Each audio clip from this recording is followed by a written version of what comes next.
ያስጌዳል።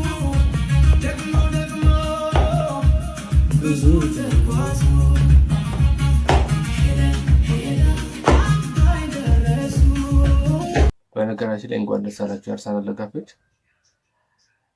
የሚቀጥለው ቅዳሜም ያው የሚመጣው ቻምፒየንስ ሊግ እንደምንበላው ተስፋ እናደርጋለን።